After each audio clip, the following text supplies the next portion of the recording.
നമസ്കാരം. Raf talk ഫുട്ബോളിലേക്ക് അവർക്കും സ്വാഗതം. കോച്ച് അൻസി ഫ്ലിക്ക് അത് അർഹിക്കുന്നുണ്ട്.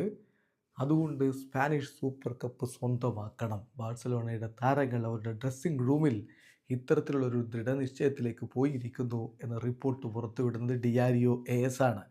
ബാഴ്സലോണാസ് dressing room have set winning the Spanish Super Cup as a priority objective. The team believes they owe it to the manager. മാനേജറോട് അവരതിൽ കടപ്പെട്ടിരിക്കുന്നു. ആ കിരീടം അദ്ദേഹത്തിന് നേടിക്കൊടുക്കണം. അതിനുവേണ്ടി അവർ ഒരുങ്ങുകയാണ്. അത് അവരുടെ മെയിൻ പ്രയോറിറ്റി ഒബ്ജക്റ്റീവായിട്ട് അവർ വെച്ചിട്ടുണ്ട് എന്നാണ് ഇപ്പോൾ ഈ റിപ്പോർട്ട്. പക്ഷേ കാര്യങ്ങൾ അതിനനുസരിച്ച് നടക്കുമോ എന്നുള്ളത് കണ്ടറിയണം. ഇത്തവണത്തെ സ്പാനിഷ് സൂപ്പർ കപ്പ് സൗദി അറേബ്യയിൽ തന്നെയാണ്. സൗദി അറേബ്യയിലെ ജിദ്ദ നഗരത്തിലാണ് ഈ മത്സരങ്ങൾ ഇപ്പോൾ ഷെഡ്യൂൾ ചെയ്തിരിക്കുന്നത്. ബാഴ്സയും റയലും അത്ലറ്റിക് ക്ലബ്ബും അതുപോലെ മയോർക്കയുമാണ് ഇത്തവണത്തെ സ്പാനിഷ് സൂപ്പർ കപ്പിൽ മത്സരിക്കുന്നത്.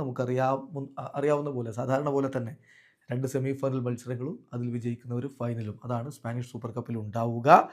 ബാഴ്സലോണയുടെ മത്സരം ജനുവരി 8-നാണ്. അതായത് സൗദി അറേബ്യയിൽ ജനുവരി 8-ന്, പക്ഷേ ഇന്ത്യൻ സമയം പറയുമ്പോൾ ജനുവരി 9-ന് പുലർച്ചെ 12:30 AM അത്ലറ്റിക് ക്ലബ് ബിൽബാവോക്കെതിരെ ജിദ്ദയിലെ കിങ് അബ്ദുള്ള സ്പോർട്സ് സിറ്റിയിൽ ബാഴ്സലോണ ഏറ്റുമുട്ടുക. തൊട്ടടുത്ത ദിവസമാണ് റയൽ മാഡ്രിഡിൻ്റെ മത്സരം മയോർക്കെതിരെ. ഇതേ സമയം തന്നെ രാത്രി 12:30, അതായത് ജനുവരി 10-ന് പുലർച്ചെ ഇന്ത്യൻ സമയം രാത്രി 12:30 കിങ് അബ്ദുള്ള സ്പോർട്സ് സിറ്റിയിൽ റയലും മയോർക്കയും തമ്മിൽ ഏറ്റുമുട്ടുന്നു. ഇതിൽ വിജയിക്കുന്നവർ തമ്മിലാണ് ഫൈനൽ മത്സരം. ആ മത്സരം ഷെഡ്യൂൾ ചെയ്തിരിക്കുന്നത് ജനുവരി 12-നാണ്. ചുരുക്കത്തിൽ സൗദി അറേബ്യയിലെ ജിദ്ദയിലെ വമ്പൻ ടീമുകൾ ഇറങ്ങുന്നു. ബാഴ്സയും റയലും അടക്കമുള്ളവർ ഇറങ്ങുന്നു.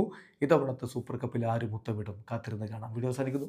ഫുട്ബോൾ ലോകത്തെ കൂടുതൽ വിശേഷങ്ങളുമായി റാഫ് ടോക്സ് എത്താം.